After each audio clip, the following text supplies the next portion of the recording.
Welcome to the Inside Indiana Business Television podcast. I'm Andy Ober. Some industry observers are saying a housing bubble could hit in markets like Austin and Phoenix. Is Indiana looking at the same possibility? Low inventory continues to be an issue. FC Tucker owner and CEO Jim Litton joined Inside Indiana Business host Gary Dick with his 2019 housing market outlook. Are you recovered from 2018? Because 2018 was quite a year in the housing market. It really was. And it certainly was a record year. And we were just coming off of a record year in 2017. So quite honestly, we didn't think it would be as good as it was. But it was, in many ways, it was excellent. You know, home prices are up in central Indiana about 7%. Pendings were up about 13%. But it was a challenging market. It was challenging not only to the agents, but to the consumers, because there was such a shortage of inventory, and we got in bidding wars on homes. And it became very frustrating to a lot of consumers. They would write 3 or 4 offers on different properties and literally couldn't buy a home. What, as you look to 2019, I know there's some talk of housing bubbles in places like Austin and Phoenix. And can we expect that kind of thing here? Well, Gary, you know, one of the things that's caused the bubbles, or the potential bubbles, in so many of these markets, the average sale price has gone up so much, and the affordability factor is affecting these markets. Incomes haven't gone up commensurate with the price of real estate. So I think you're going to see, as the year goes on, you're going to see these rumors start bubbling up about bubbles. But the thing that I would caution everybody is all real estate's local. You know, when you look at California, only 20% of the residents can afford to buy a home. In Indiana, 80% can. So the factors that would cause a bubble here certainly are not there. All right, some of the other factors, we saw the Fed come out late in the week, talk about maybe backing off increases. You're looking at employment in Indiana. Unemployment remains historically low. Confidence, consumer confidence, pretty good. So the indicators seem to be positive. You know, those are the 3 legs on the stool, as we call them.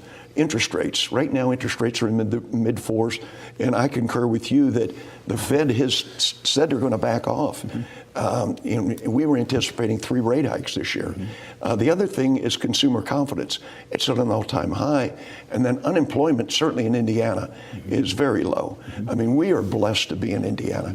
I mean, we've got a pro-business environment, and it bodes well for housing. Look around the state. We're talking about central Indiana, but how about that statewide housing market? Statewide market mirrored Indianapolis.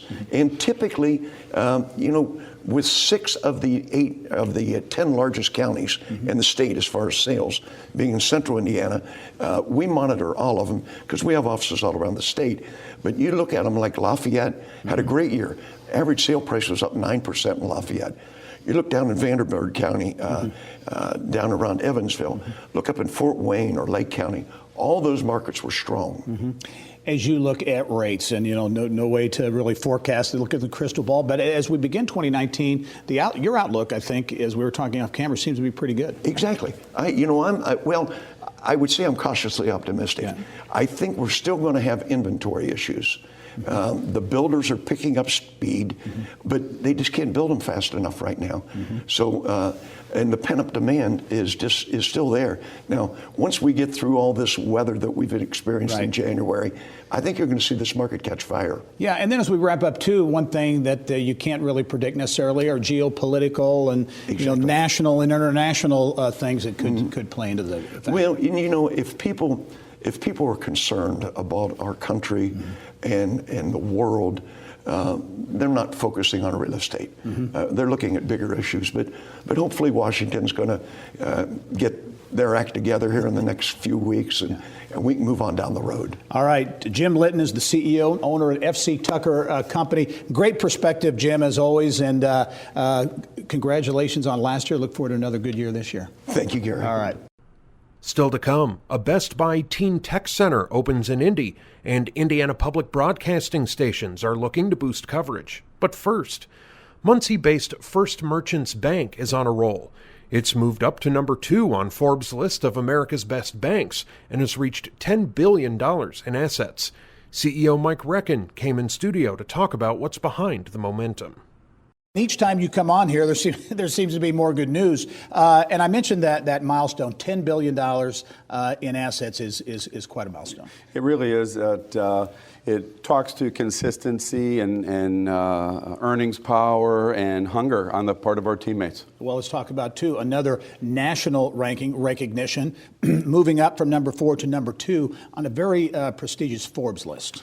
Yeah, largest 100 banks headquartered in the United States. So we're privileged to be on the list. I'm really proud of the stick-to-itiveness and the consistency out of our team. So we were 4th last year.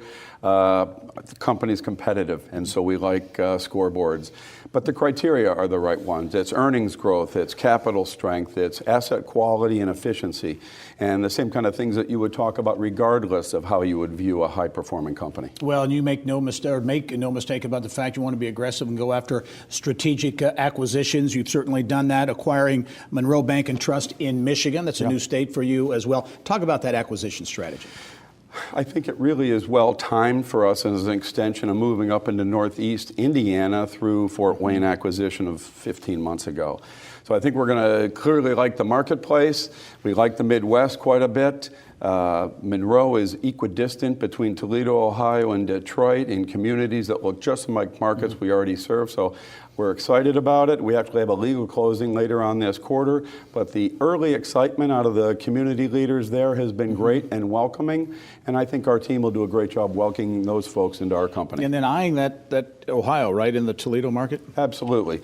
If you think about that direct line, if you drew a straight line between Monroe, Michigan, just north of Toledo and on the way to Detroit and Fort Wayne, you'd see a whole bunch of communities that I think might be future opportunity for us. You mentioned you're a Muncie-based bank with a presence throughout the state of Indiana, here in central Indiana, but a big presence, a growing presence in Fort Wayne with the establishment of essentially regional headquarters, right, in downtown. Talk about that investment and what you're seeing in Fort Wayne and Northeast Indiana. Well, we moved right downtown into the Skyline Tower. We've got 50 or 60 folks there now. We're building out some of the business line strength we need to take advantage of a community that's really doing terrifically. Mm-hmm. I mean, we're excited about some of the big public-private partnerships that are there, and they're very welcoming to get First Merchants inputs into them. Our clients like having us there.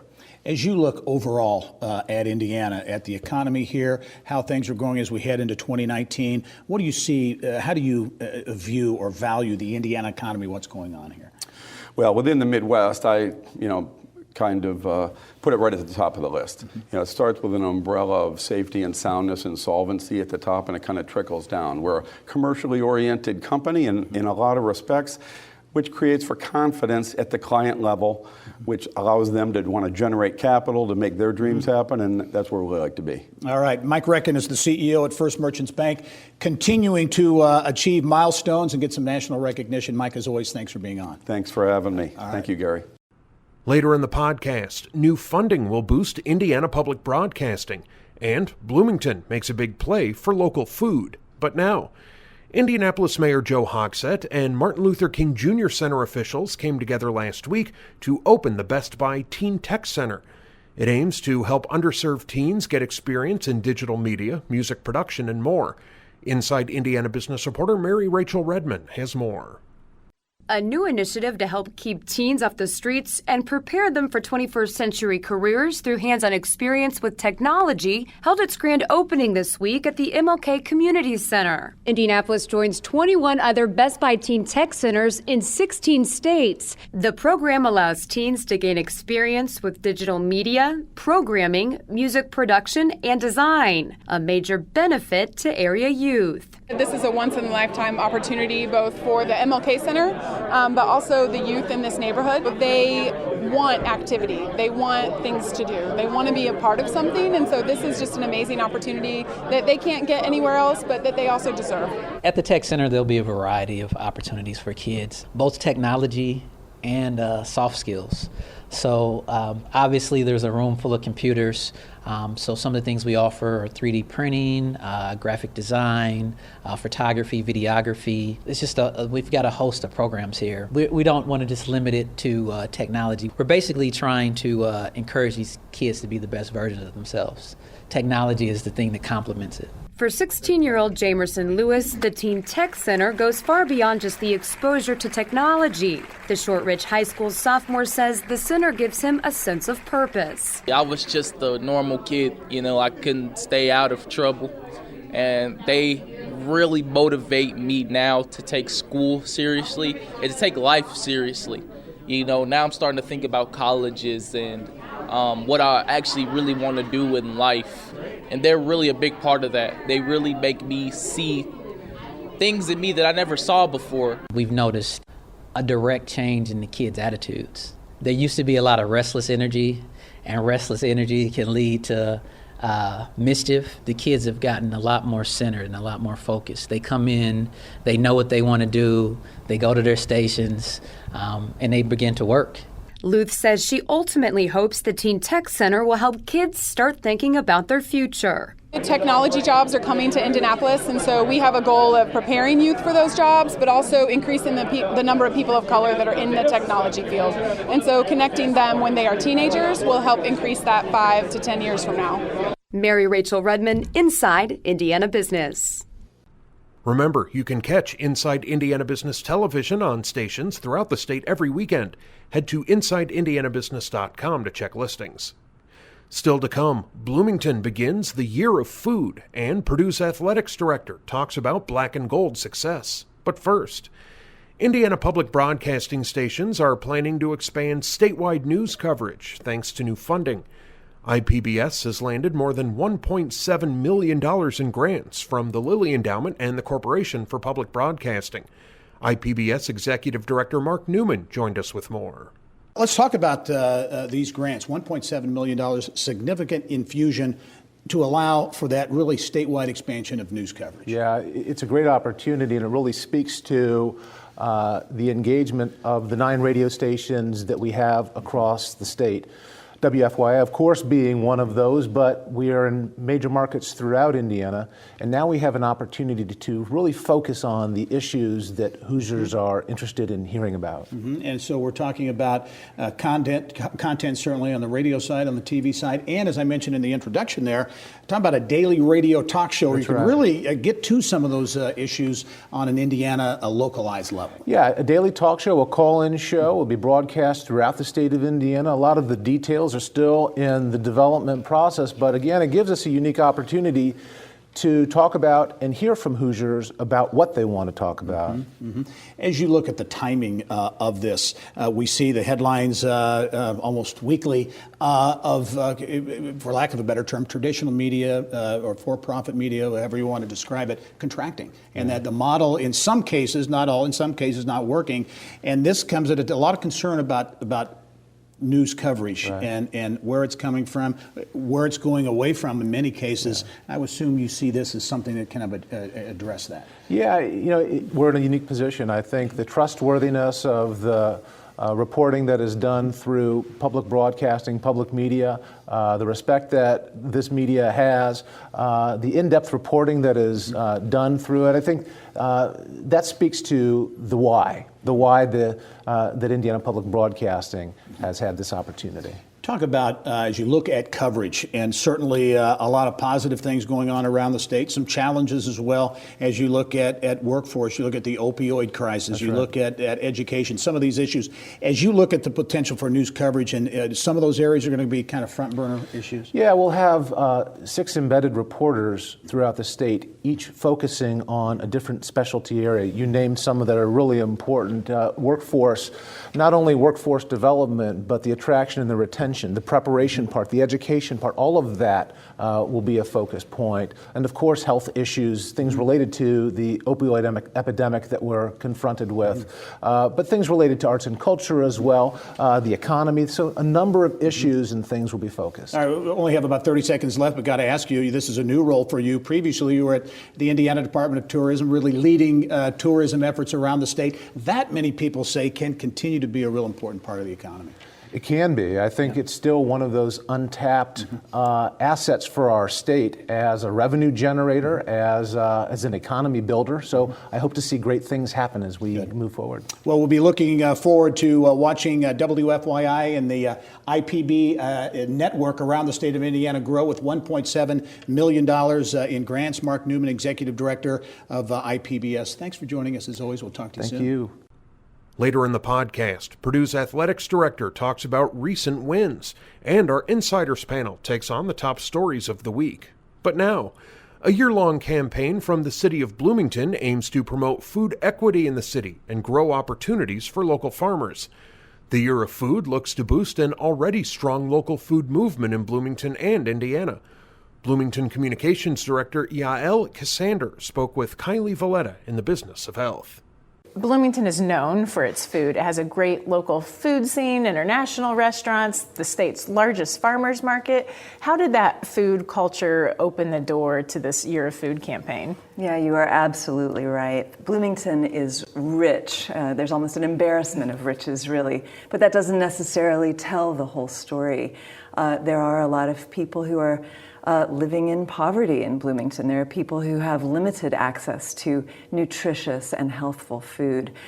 So this initiative is building upon an array of resources that are already in place that are part of that robust food culture we have in Bloomington. And these are a lot of social service agencies, also researchers and advocacy groups that are working hard to address issues of hunger in Bloomington and Monroe County. So two main goals. The first, addressing hunger, as you've talked about. How are you going to fight the local hunger? What do those steps look like?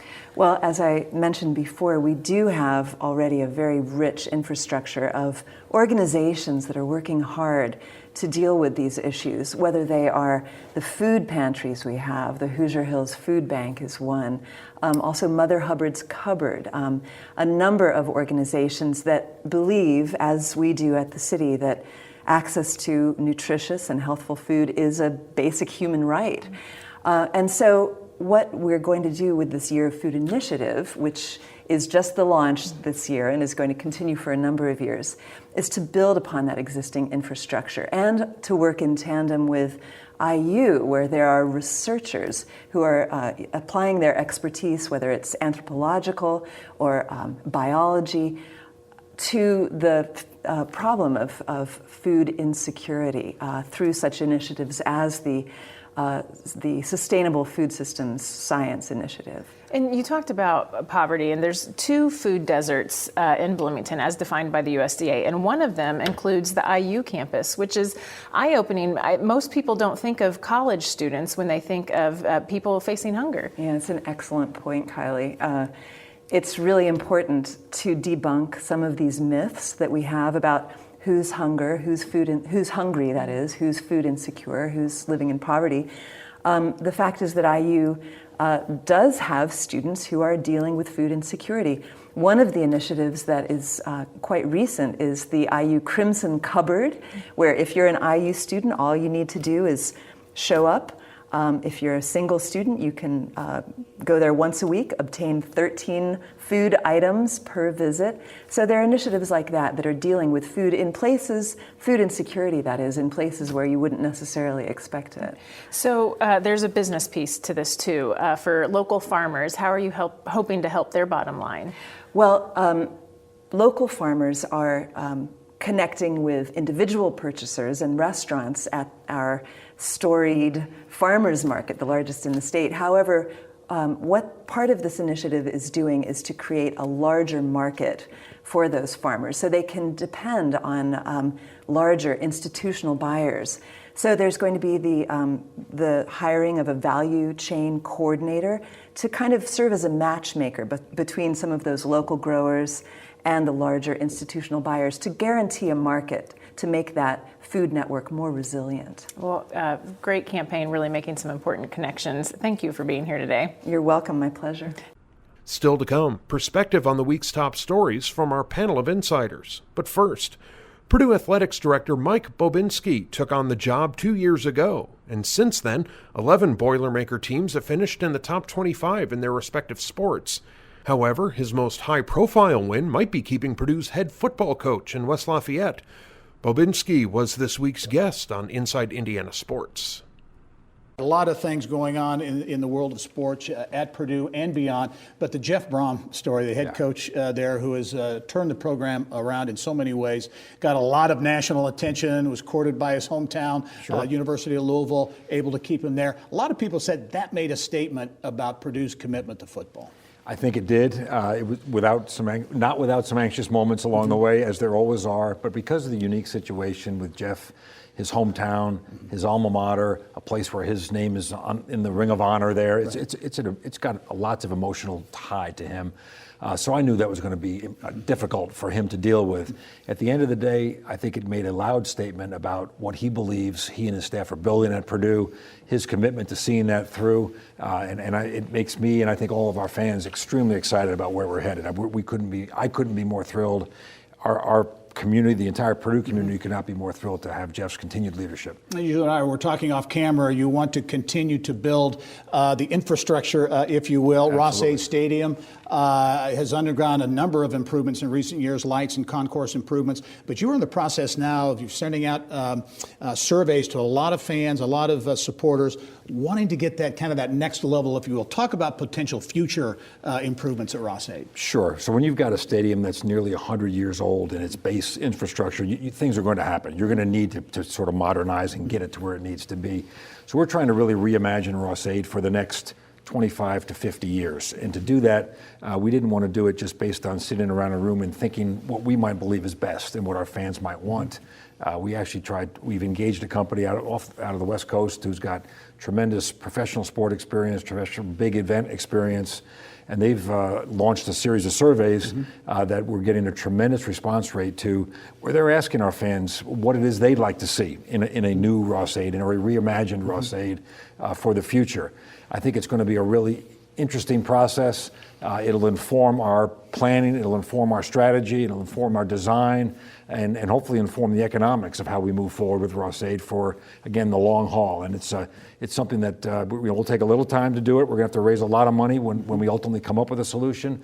But I'm excited about where it'll take us and where it'll position our football program for the years ahead. Yeah, when you talk about the economics of college sports, you've been in the business for a number of years, 35 years, former athletic director at Georgia Tech and Xavier. Yeah. A lot has changed over the course of your career. Talk about that big business aspect, because it is, in so many ways, big business. When I was first began in this business in South Bend at Notre Dame, actually, back in 1984, I would tell you that when we crested the $10 million budget mark, it was sort of, wow, can you believe this? Yeah. Well, now here at Purdue, we're approaching a $100 million budget operation. So when you run a $100 million organization with 275 staff members, 500 plus student athletes, and all the moving parts that go into that, it's complicated, it's complex, and it's highly competitive. You know, we live in a world where everybody's trying to always get an advantage and gain an advantage, and lots of that ties back to economics. And so making sure that we're as efficient as we can be in managing our resources, in generating and developing new resources is hugely important, and it's sort of top of mind every day for us. So we work really hard at it. And the economics, football and basketball largely drive the other programs that don't get perhaps as much attention but are very important, the Olympic sports. And I know you're proud of the progress that a lot of the programs have made at Purdue. I sure am. And while they do rely on the financial well-being of football and men's basketball, I'm really pleased with where our volleyball program is, where our wrestling program is going, where our baseball program is going. Our women's track team finished 8th in the country last year, and have made tremendous strides, and I think that's going to continue. So I'm really pleased. We've got a world-class diving team. You know, we've got our men's diving coach, or our diving coach is probably the best in the country, and we've got Olympians in our pool day in and day out, and that's exciting to see that level of excellence and accomplishment at Purdue. I want to get a TV question in too, because the Big Ten Network has been such a game changer, I think, for universities in the conference. As you look at that exposure and on Fox now and all the different ways that happens, how important is that TV piece? I will tell you, Gary, without that, we would struggle to compete. I mean, it's been a tremendous boon to us. It creates the occasional heartburn with schedule. You know, we play at some odd times and some odd days, but that is, while it's an inconvenience, it's a trade-off that I think, on balance, has been hugely beneficial and positive for us. It's a revenue source that's unmatched in the country, but it's an exposure vehicle, I think, more than anything. Yeah, we only have 15 seconds, but we'll give you a chance to talk about basketball, because the men's basketball team has really been playing well. Exciting to watch a group of young guys come together and figure out their roles and become, I think, a force in the Big Ten and nationally this year. All right, Mike Babinski, the athletic director at Purdue University. A lot going on in the business of sports, and Mike, as always, thanks for joining us. Great to be here. Thanks, Gary. Right. And finally, our insiders have perspective on Indiana's top business stories. This week's panel includes Indiana Chamber of Commerce Senior Vice President of Communications Tom Schuman, Beck Communications Group President Laura Beck, and IndyPolitics.org publisher Abdul Hakim Shabazz.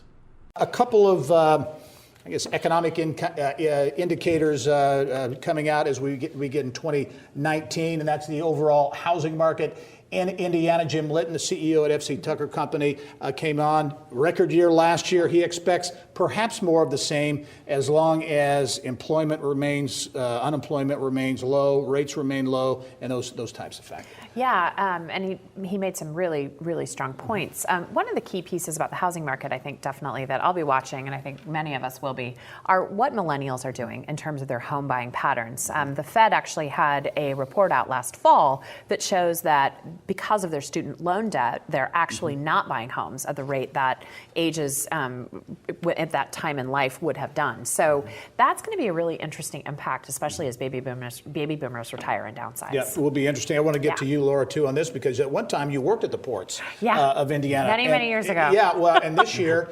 or in 2018, the ports of Indiana reported an all-time record year. You don't think of Indiana as a shipping state, but there are some big numbers. 14.8 million tons of cargo last year handled on Indiana's three ports in northwest Indiana, southern and southeast Indiana.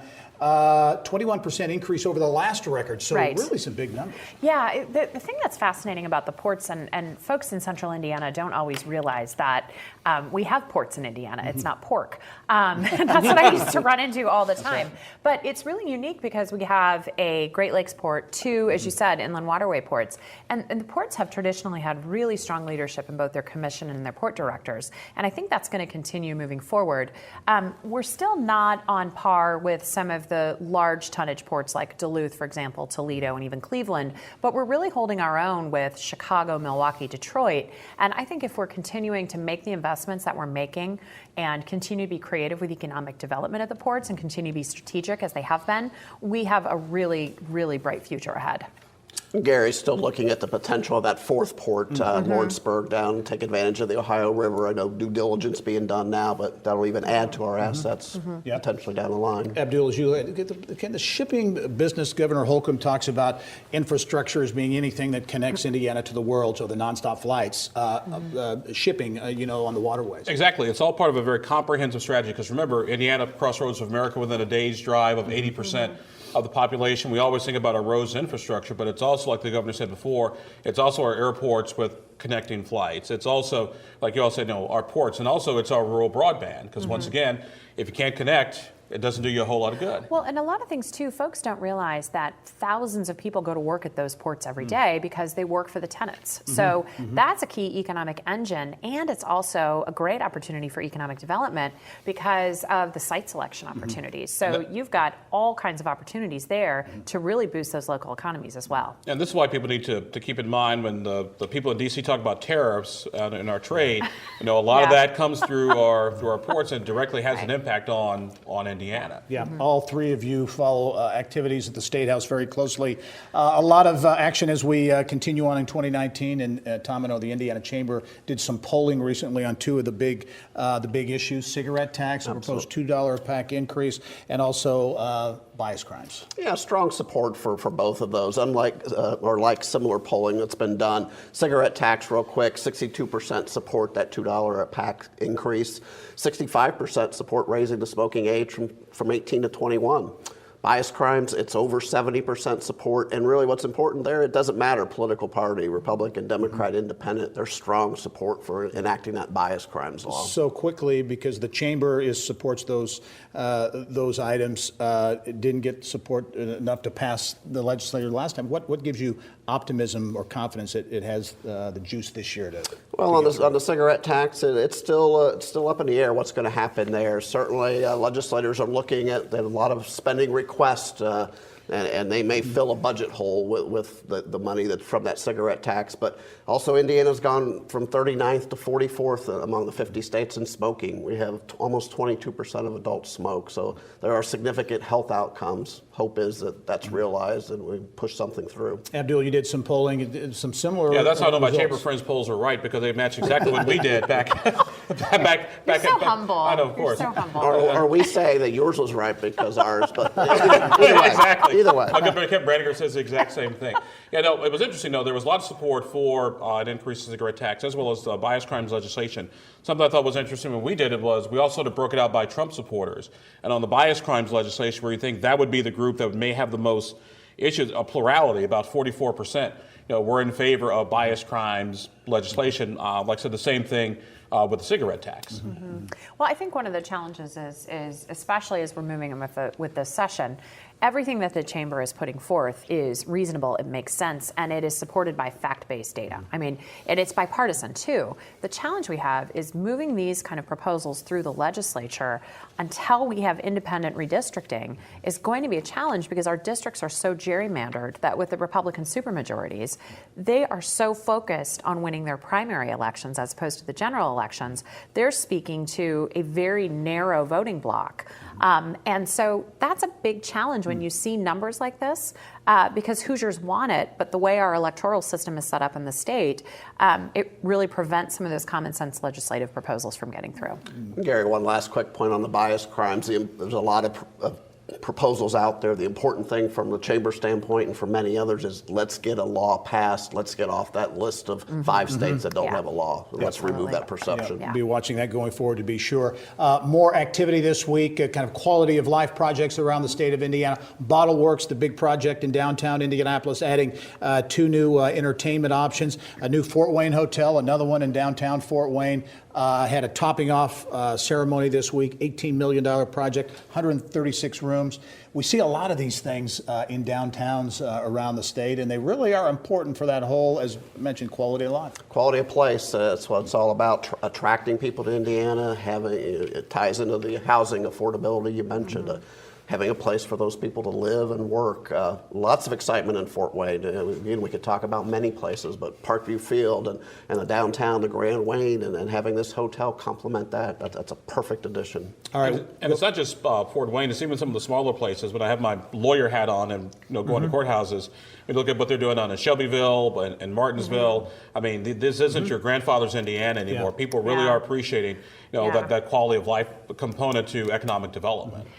Definitely, and I think when you're also too talking about a project like Bottle Works, for example, and where it is situated, and it's a unique situation in Indianapolis and in the downtown, I'll be really interested to see if some of that development pushes east, because there are some really underserved neighborhoods, and to see some of that growth and development possibly going east would be really welcome. Yeah, and we're going to do a story next week from Madison, downtown Madison, great. redoing an old mill down there. So another example.